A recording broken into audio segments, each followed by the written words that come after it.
So thank you very much for taking us through that.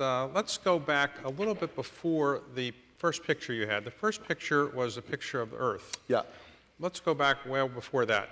The Big Bang, which before it was a TV show, it was a theory Right. about how the universe and everything was created. Is that right? That's right, yeah. When did the Big Bang actually occur?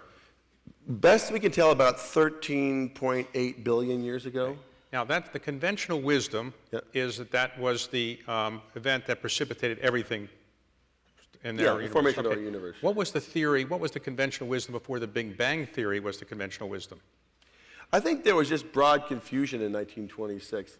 Because you think about what happened. You have Einstein making his theory of relativity early in the game, at the very beginning of the 19th century. But it wasn't until the 20s when a Roman Catholic priest realizes the galaxies appear to be moving apart from each other, which led him to think, God, the universe is expanding. And if you run time backwards, it means that once it was all together. Okay. So this was the initiation of this concept of the Big Bang, was there must have been a time when it was all back together. That seemed like a pretty crazy idea, right? So what existed before the Big Bang occurred? In other words, the Big Bang occurred 13.8 billion years ago. Yep. What happened 13.9 billion years ago? What was there? That is an excellent question. And nobody knows, right? Right. No, this is the great thing. And it's one of the reasons why the Roman Catholic priests who had that concept, people are a little bit annoyed about that, because at that point, it's sort of like before the Big Bang, we all become creationists. We don't really even know what happened. And this is the great thing about science, is that there's a lot of don't knows out there. Okay, well, that's clearly one of them. But let's talk about the Big Bang. So the theory of the Big Bang is something maybe as big as a finger or smaller? You know, someone recently told me a tennis ball. The universe is as big as a tennis ball. It's as big as a tennis ball. In the speed of less than a second, the entire universe was created. Is that right? Well, you're asking not exactly the right guy, but this is what we read, and it's remarkable to even imagine that, right? You imagine the mass of the entire universe in a tennis ball, but that's what the physics tells us as we know right now. So it created 13.8 billion years ago.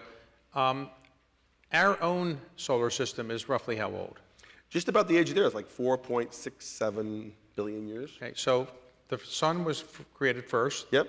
And then how did the Earth and the planets come from the sun, or where did they come from? Well, it's all one big coalescence of dust. The sun gets big, huge, and it starts sweeping things in its orbit, in its gravitational sphere, and each of the planets kind of find their spot and they lock, because gravity pulls large bodies together. You have one great big body in the middle, the sun, and everything kind of gets in orbit around it, and Jupiter and Saturn and Earth and Mars all kind of get in their positions, and they get locked in their positions, and then we have our solar system. All right, so our sun was created how long ago, roughly?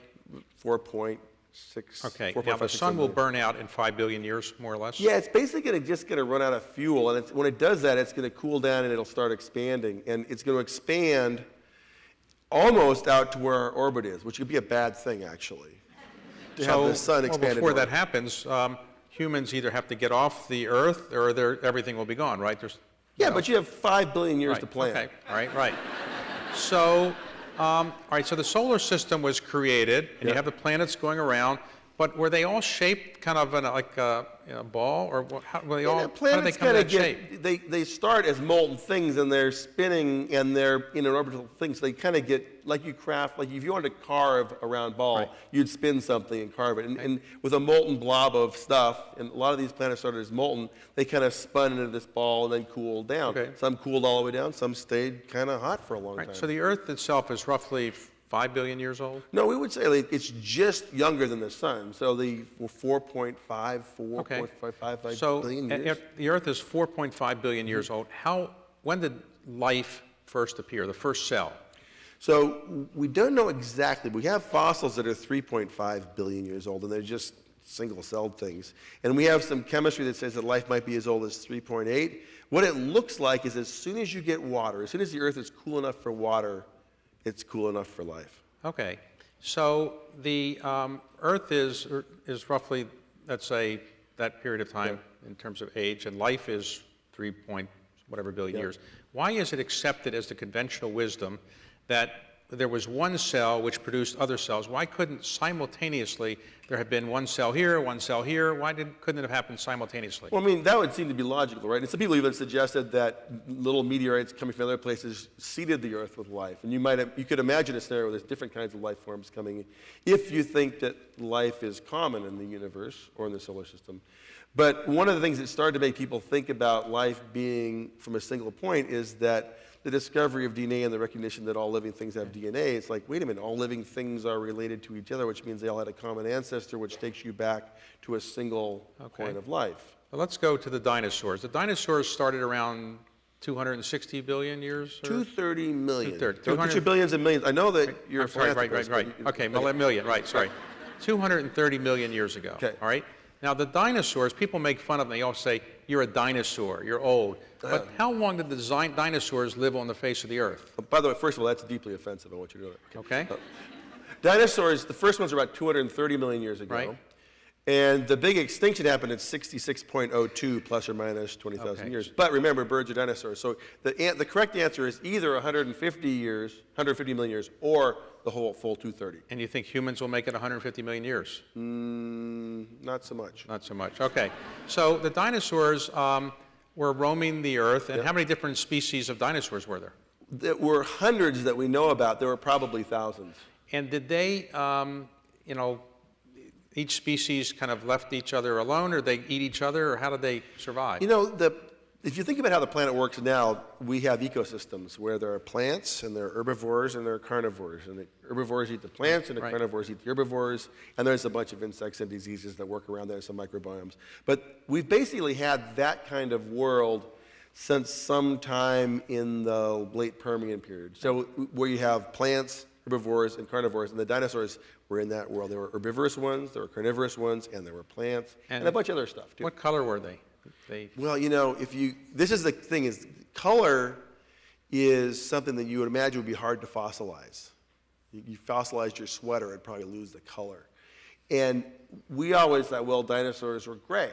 And then once we realized that they were active in the 60s, well, maybe they're more like birds, and birds are colorful, so maybe dinosaurs are colorful. And so you saw that gray, army gray dinosaurs of the 30s and 40s become colorful dinosaurs of the 80s and 90s. But then with the discovery of feathers, you have feathered dinosaurs, and recently people have shown you can actually look at fossil feathers and extract some color patterns. So we have some red and black dinosaurs based on actual fossil color in fossil dinosaur feathers. And the biggest dinosaur was how tall? If his head was straight up, probably about 40 feet above the ground. 40 feet. One of the long-necked dinosaurs, like a giant titanosaur, would be about maybe a 100-foot long animal that might be 20 feet high at the hips. And at that time, there was no, all of the land on the Earth was one continent. Was that right or not? Well, Pangea, it was all together about 230 million years, and it started to pull apart. So as the dinosaurs were evolving, the continents were pulling apart into separate continents. And why, if I want to, well, by the way, when did people realize there were dinosaurs? In other words, in the Bible, there's no reference to dinosaurs. Did people in the ancient times actually know that there were these big animals, or they didn't have any idea? Well, there were the occasional fossils that were found, but unless you dig them all out and put them back together again, it doesn't make much sense.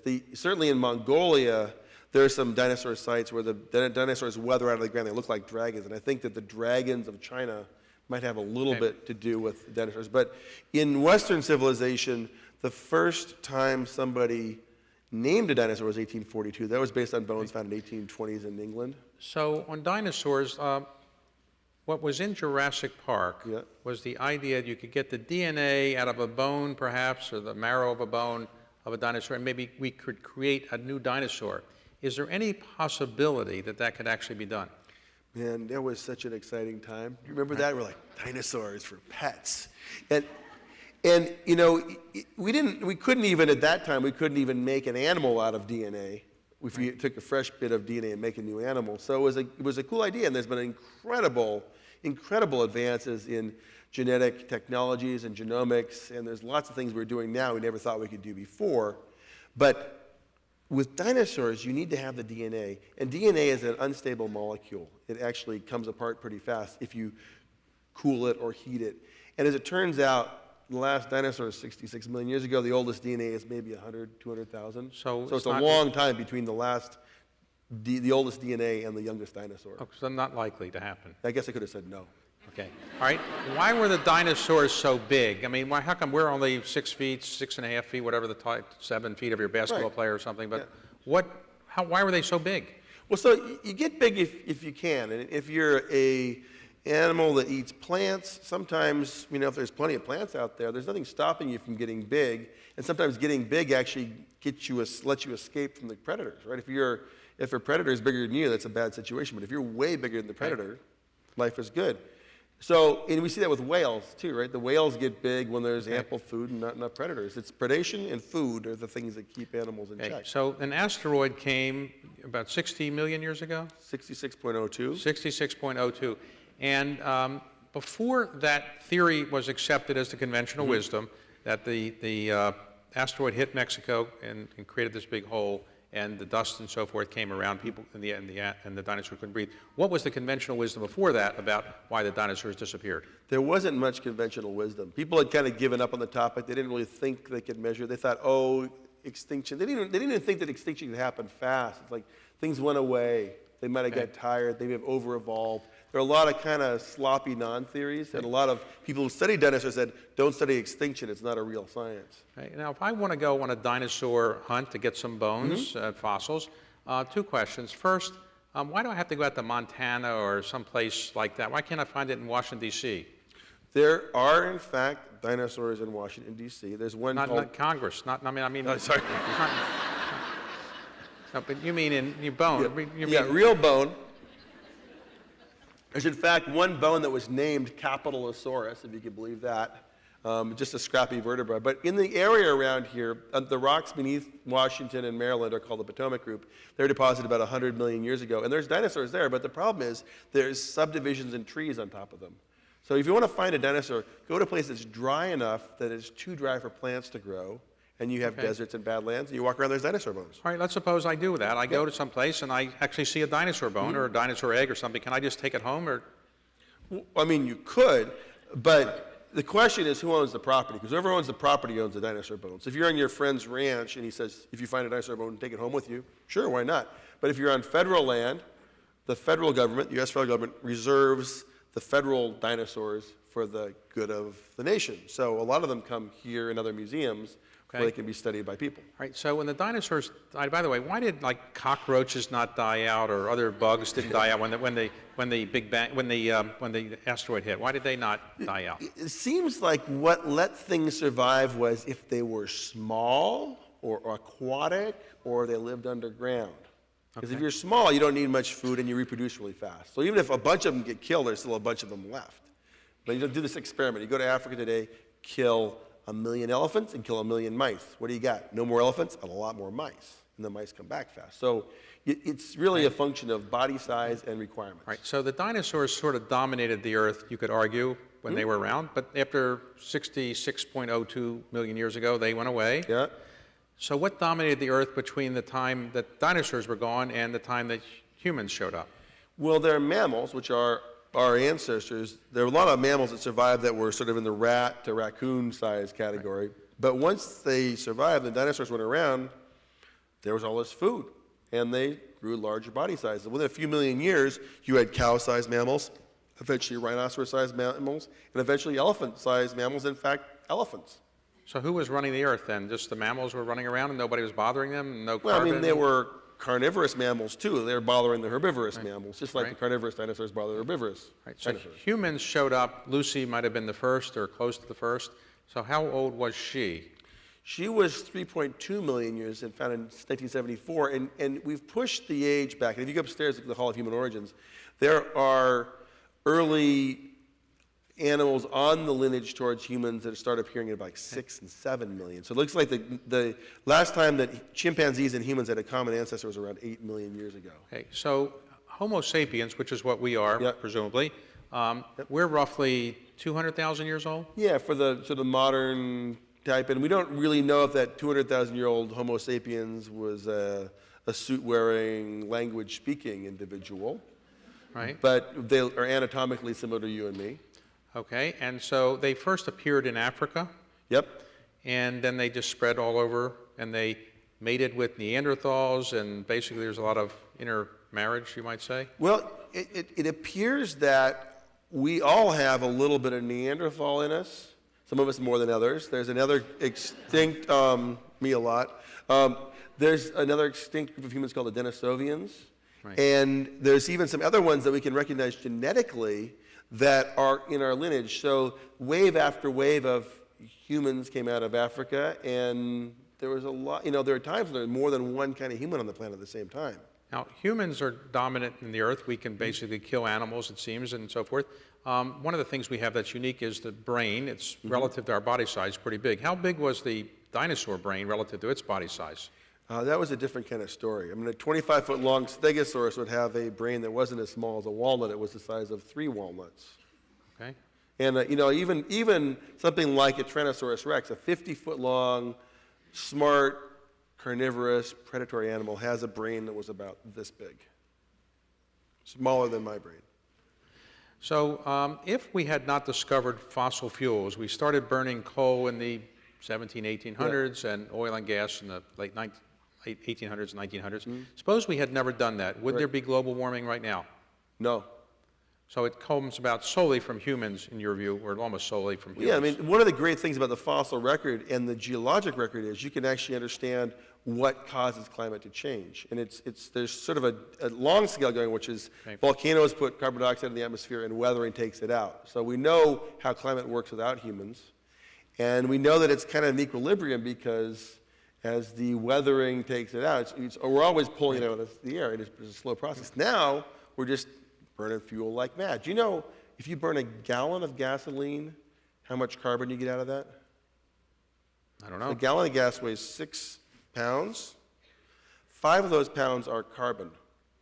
So when you burned your gas, you drive your car for 1 gallon's worth of gas, and the emissions that came out of your tailpipe weren't gas, but they were actually solid carbon, you would get 1 bag of briquettes for every gallon of gas you burned.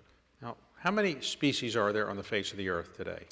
We know of 2 million, but we think there's somewhere between 10 and 50 million. And is it true that 99% of all the species that have ever been on the earth are extinct or not?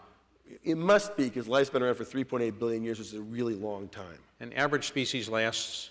It varies. I mean, a plant species can last a lot longer than a mammal species or a clam species, and sort of a bacteria species lasts like almost no time at all. So it's variable. Okay, and today, would you say that the greatest challenge facing the Earth is climate change, or is there a chance of an asteroid hitting again? Well, timing is everything, right? I mean, it's been a long time since we had a big, bad asteroid hit. Like, you think about that, have you ever been to Meteor Crater in Arizona? Right. It's a mile-wide crater. That was a 100-meter diameter asteroid that hit 50,000 years ago. Didn't cause much problem. So I think I would worry more about our imminent activities than Let's suppose we decided that we didn't know anything about dinosaurs. And suppose we decided not even to study dinosaurs. We decided we're not going to study dinosaurs. We don't want to look at dinosaurs. In fact, we didn't even know they existed. How would we be worse off as human beings? Well, first of all, we'd be tremendously depressed. Okay, all right. But I think this is a pretty critical.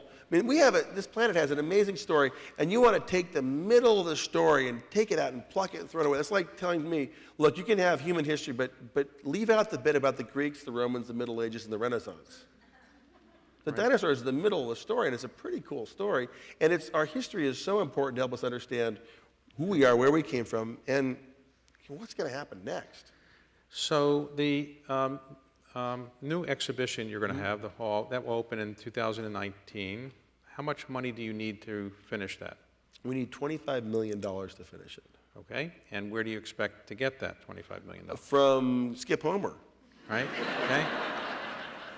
And his friends. I mean, he's our most regular donor, but we're hoping to attract a few other sporadic donors that have. Well, let me ask you, the Congress is not far from here. Why don't you go up to Congress and say, give me $25 million? Well, we're at the Smithsonian, and 70% of our money comes from the Congress already. And the deal we cut with the Congress is, you give us the money to run the place, and we'll raise private funds to build the exhibits, the education programs. Okay, and how do you square what you've said about the Earth being this old and humans being this old with the Bible? The Bible would say the Earth is maybe not as old and humans not as old. And how does a scientist like you square the two? You know, I grew up in a family that was very religious, and we read the Bible a lot, and the family was actually really fascinated with evolution. Like, they were sort of reading about evolution, thinking, well, this doesn't really match. And I would say that often is the case in religious families, you talk more about evolution than you do in secular families. I don't know if you have a secular family, if evolution is a big topic or not, but in my family, we talked about evolution all the time. Largely how it couldn't possibly be the case, but I kept thinking, God, that sounds pretty interesting, you know? That actually makes some sense. And if you think about the Bible, it's an old written document written by people who lived in the Middle East, and they wrote about what they saw. And there's nothing in the Bible that says the earth is 6,000 years old. There's a lot of so-and-so beget so-and-so beget so-and-so. And it maps on pretty well to the history of culture in the Middle East. I mean, that's where our first cities come from 8,000 years ago. So a final question before we have questions from our guests. What is the great joy of your life in what you're doing now? Is it discovering a new fossil? Is it discovering a new donor? Where's the great joy of your life? Well, I won't deny that it's a great joy to discover a fine new donor, but I got to say, like, I have marched this same door my whole life. Fossils and museums are this really intoxicating mix for me because these places have these treasures. And think about it, they're only here. I mean, imagine a world without dinosaurs. That's a world without museums. And museums, which are these weird 19th century creations, remain relevant because this is where our culture keeps everything it's collected to figure out the planet. By the way, when people say you're a dinosaur, and it's kind of a pejorative thing, Right. but dinosaurs lived for, like almost 200 million years. Why shouldn't they say something, well, you're a human, which means you're not that smart, or you're ruining the earth? When they say dinosaurs, they should say, well, you're pretty smart, you managed to live a long time. I wonder why we can't change that, but okay. Let's do it. All right.